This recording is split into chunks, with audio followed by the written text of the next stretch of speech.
मोगाच्या भाव भयणीनो, पवित्र पुस्तकांतली आयची वाचपां आमकां उगडास कोत्ता की स्वर्गींचें राज एक कल्पना न्हय पूण चालीक घालपाचें.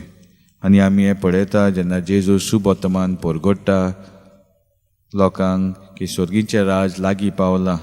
आनी हें स्वर्गींचें राज अणभवूंक लोक जेजूची उतरां आयकून लागीं येवंक लागले आनी आपलें जिवीत बदलूंक लागले. वेगवेगळ्या लोकांक पेकोणी फावो जाली.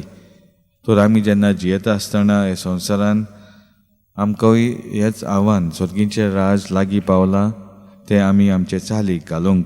आनी आमकां पयले वाचपांनी पळोवंक मेळटा कशे भाशेन आमी देवाची आज्ञा आमच्या जिवितान पाळूंक जाय, एकामेकाचे मोगान आमी जिवंक जाय.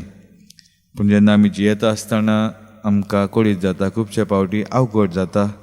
कित्याक तरी तर आमच्या शेजाऱ्यान आमी काम करता थिंगा कोणें आमकां कितें म्हटलें ओ वायट केलें जाल्यार आमकां परत तांचेशी उलोवंक वा तांकां बोगसूंक अवघड जाता.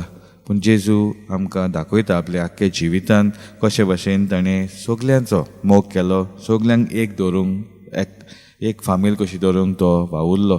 तो जाता आमकां उदाहरण जेन्ना आमी पळयता स्वर्गींचें राज एक चालीक लावपाचें आनी न्हय एक कल्पना.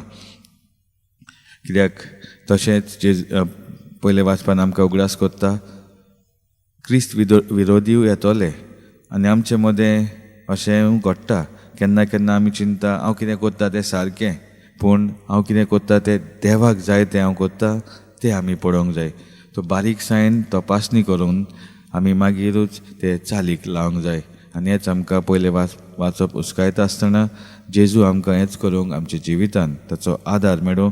that we may discern every choice of us, so by discerning we make it fruitful in the eyes of God. Amen.